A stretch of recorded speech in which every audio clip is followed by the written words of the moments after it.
अब हम करेंसी की मार्केट के डिमांड और सप्लाई के मसाइल देखते हैं। ये हमने पाकिस्तानी रुपए की मार्केट का ग्राफ अमरीकी डॉलर की निस्बत से बनाया है। ये ऐसे ही है जैसे हम सेब की डिमांड और सप्लाई का ग्राफ उसकी कीमत के हिसाब से बना लेते हैं। ऐसे ही यहाँ हमने रुपए की डिमांड और सप्लाई का ग्राफ बनाया हुआ है, जिसकी कीमत अमरीकी डॉलर्स के हिसाब से है। हमने उफ़क़ी या हॉरिजॉन्टल एक्सिस पर रुपए की तलब और रसद यानी डिमांड और सप्लाई की तादाद ली हुई है, और उमूदी या वर्टिकल एक्सिस पर रुपए की डॉलर्स के हिसाब से कीमत ली हुई है। सप्लाई के कर्व को हम S1 और डिमांड के कर्व को हम D1 कहेंगे। और जहां ये दोनों कर्व्स मिल रहे हैं या हम कहते हैं कि इंटरसेक्ट कर रहे हैं, उस इक्विलिब्रियम पॉइंट को हम E1 कहेंगे। और हम कहते हैं कि ये 10 सेंट या 0.1 $0 फी रुपए है। यानी 1 रुपए में $0.1 मिलेगा। इसे हम ऐसे भी कह सकते हैं कि $1 हमें 10 रुपए देकर मिल जाएगा। मार्केट में रुपयों की जो लेन देन की तादाद है उसे हम Q1 कह लेते हैं। अब रुपए की डिमांड और सप्लाई को देखने का एक जाविया तो ये है कि हम देखें कि कौन रुपया बेचना चाह रहा होगा और कौन रुपया खरीदना चाह रहा होगा।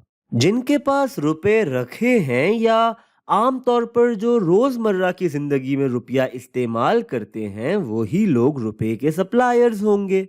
और जाहिर है कि ये वही लोग होंगे जो पाकिस्तान में रहते हैं। होने को तो हो सकता है कि पाकिस्तान से बाहर के लोगों के पास भी रुपए रखे हों, लेकिन उन लोगों की तादाद बहुत मामूली होती है। तो इसका मतलब ये है कि रुपए की सप्लाई का ताल्लुक बहुत हद तक पाकिस्तान के अपने मुआशी हालात से होगा। ऐसे ही अगर हम रुपए की डिमांड की बात करें तो रुपया आमतौर पर वही लोग खरीदना चाहेंगे जो पाकिस्तान से बाहर रहते हैं और पाकिस्तान आ रहे हैं, या पाकिस्तान से कुछ खरीदना चाहते हैं, या फिर पाकिस्तान में सरमायादारी करना चाहते हैं। तो हम कहेंगे कि रुपए की डिमांड का ताल्लुक आमतौर पर पाकिस्तान से बाहर आलमी मईशत से होगा। अभी के लिए हम अमेरिका और पाकिस्तान की बात कर रहे हैं, लेकिन चूंकि पाकिस्तान और तकरीबन हर ही मुल्क आलमी मंडियों में दूसरे मुल्कों से यानी कि सारे ही मुल्कों से आमतौर पर अमरीकी डॉलरों में तिजारत करता है, तो जो उसूल अभी के लिए हम पाकिस्तान और अमेरिका के माबैन तिजारत के लिए देख रहे हैं, आमतौर पर इन्हीं उसूलों को हम पाकिस्तान की बाकी सारी दुनिया के साथ तिजारत और लेन देन पर भी लागू कर सकते हैं। तो अब वो क्या चीजें हो सकती हैं जो रुपए की सप्लाई को मुतासिर कर सकती हैं, उसे बढ़ा सकती हैं, या यहाँ इस ग्राफ पर सप्लाई के कर्व को खिसका सकती हैं, सीधे हाथ या राइट जानिब शिफ्ट कर सकती हैं। ऐसा उसी वक्त हो सकता है जब पाकिस्तानी अपने रुपयों को पहले से ज्यादा डॉलरों में तब्दील करवाना चाहेंगे। और ऐसा कब होगा कि पाकिस्तानियों को पहले से ज्यादा डॉलर्स दरकार होंगे? ये उस वक्त होगा जब पाकिस्तान में अमरीकी चीजों और खिदमात की मांग पहले से ज्यादा हो जाए, या पहले से ज्यादा पाकिस्तानी अपना सरमाया अमरीका में लगाना चाहें।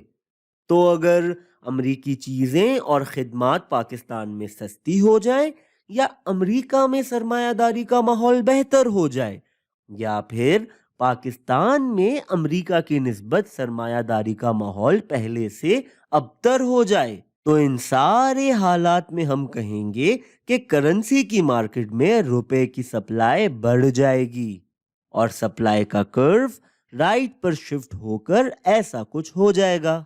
और ऐसे हमारे पास एक नया इक्विलिब्रियम एक्सचेंज रेट आ जाएगा जिसे हम E2 कहेंगे। और ऐसे ही रुपए के लेन देन की एक नई इक्विलिब्रियम तादाद भी आ जाएगी जिसे हम Q2 कहेंगे। और हमें दिख रहा है कि जब पाकिस्तान में अमरीकी चीजों और खिदमात की मांग बढ़ी تو روپے کی سپلائی کے بڑھنے کے بعد روپے کی قیمت میں کمی آ گئی۔ ایسے ہی اگر امریکی چیزوں اور خدمات کی مانگ میں کمی آ جائے تو روپے کی سپلائی بھی کم ہو جائے گی اور روپے کی قیمت بڑھ جائے گی۔ اب ڈیمانڈ کو بھی دیکھ لیتے ہیں۔ ڈیمانڈ کیسے بڑھ سکتی ہے یا ڈیمانڈ کا کرو رائٹ جانب کیسے آ سکتا ہے؟ تو اسے ہم D3 کہہ لیتے ہیں اور ہم کہتے ہیں کہ سپلائی کرو پہلے والا ہی ہے۔ تو ایسے میں اس پوائنٹ کو ہم E3 کہہ لیتے ہیں جو ہمارا اب ایکسچینج ریٹ ہوگا، اور ہمیں دکھ رہا ہے کہ جب روپے کی ڈیمانڈ بڑھتی ہے تو اس سے روپے کی قیمت بھی بڑھ جاتی ہے، اور اب ہمارے پاس ایک نئی ایکویلیبریم تعداد بھی ہوگی جسے ہم Q3 کہیں گے۔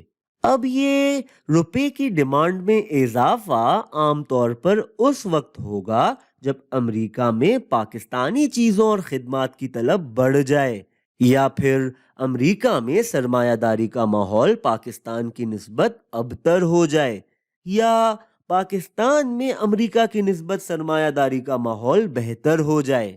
ایسے ہی اگر پاکستانی چیزوں اور خدمات کی امریکہ میں مانگ کم ہو گئی یا سرمایہ داروں کا پاکستان کی نسبت امریکہ میں سرمایہ داری کرنے کا رجحان بڑھ گیا تو ایسے میں روپے کی ڈیمانڈ کم ہو جائے گی، ڈیمانڈ کا کرو لیفٹ کی جانب شفٹ ہو جائے گا اور روپے کی قیمت کم ہو جائے گی۔